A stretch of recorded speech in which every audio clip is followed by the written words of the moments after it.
I traveled to Gyeongju as part of a month-long trip to Japan and South Korea.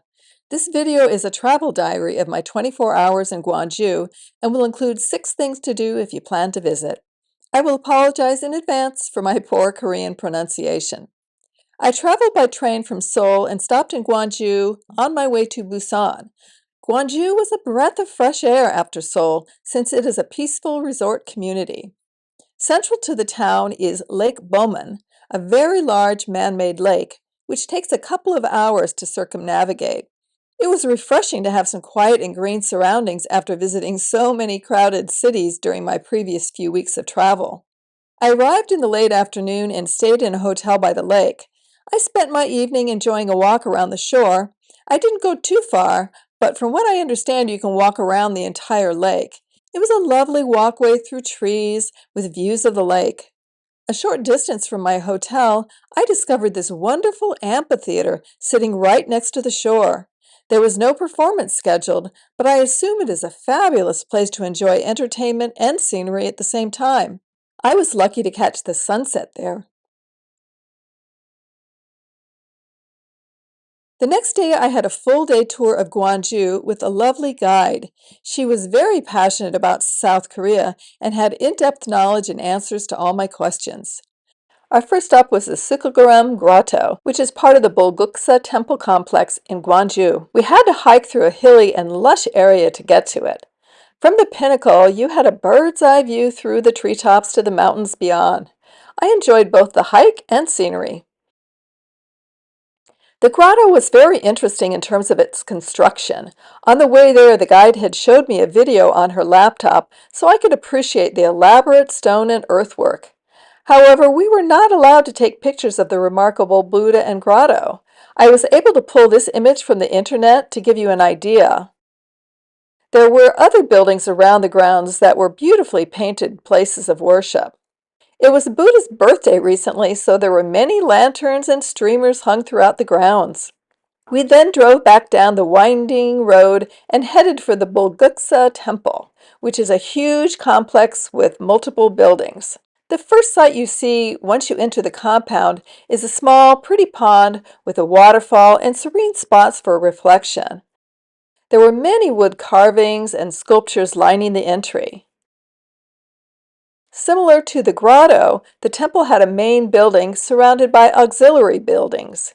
Each one was quite impressive, with many carvings, Buddhas, and adornments. There was a service going on in the main temple, so we just peeked in.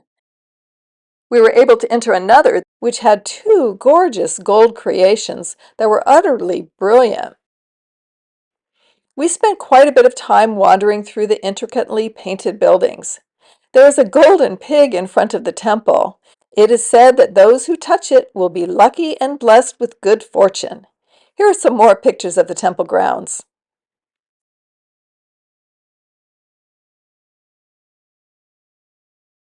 On our way back down the mountain, the guide asked me if I wanted to see some local artists' ceramics.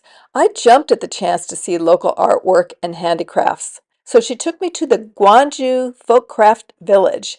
We ended up at a traditional ceramic artist's home and workshop. Right there, this amazing man created a pot and showed me how it was done with traditional methods, including the wood-fired kiln in the back. Today there are more mechanical and electrical methods for creating ceramics, so I admired his traditional and frankly back-breaking technique. He is evidently a well-known artist in Korea. I asked if I could take a picture of us since I was so enamored with his long-developed skill. His house and workshop were covered with his creations, including the tiles on this walkway and the turtle fountain in the backyard. I have to say, this is the type of experience that keeps me traveling. I absolutely loved watching him create, while I learned about the deep personal connection he has to his art and tradition. It was wonderful. For our next stop, we came down from the mountain to visit the Daereungwon Royal Tomb Complex. I had seen these huge green mounds from the road on the drive into Gyeongju, so I was happy to learn more about them. The tomb complex is a lovely park with 23 large green grassy mounds that contain tombs. It is believed that the tombs are dated from the 5th or 6th century. We visited a tomb that was excavated and turned into a mini museum. I thought the stone structure of the tomb was as interesting as the artifacts recovered. Here are some images from inside.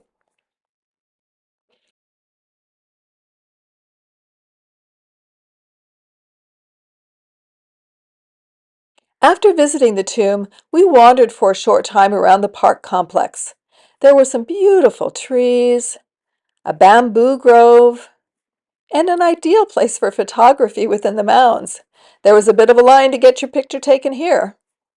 Close by was the Cheomseongdae Observatory. It is an ancient structure that has a more interesting history than its simplicity conveys. It is an astronomical observatory, the oldest one in Asia and possibly the world. It was constructed in the 7th century in the Kingdom of Silla, or present-day Gyeongju. It is now a UNESCO World Heritage Site. Next to it was a flower garden that we quickly walked through. Since we were done with our itinerary a little early, I asked the guide if she could take me somewhere to purchase fruit. She took me to a market where I discovered these white strawberries, the juiciest strawberries I've ever had. So good. So that concluded my day in Gyeongju. It is a beautiful area and served as a much-needed respite from the hustle and bustle of Seoul. Please check out my other South Korean videos, including Seoul, Busan, and Jeju Island. I have left links to them in the description. As always, if you have questions, feel free to ask in the comments section and/or join the new Facebook travel forum. I have left a link to it as well. And if you'd like to follow my senior and solo travel journeys, please like and subscribe. Cheers!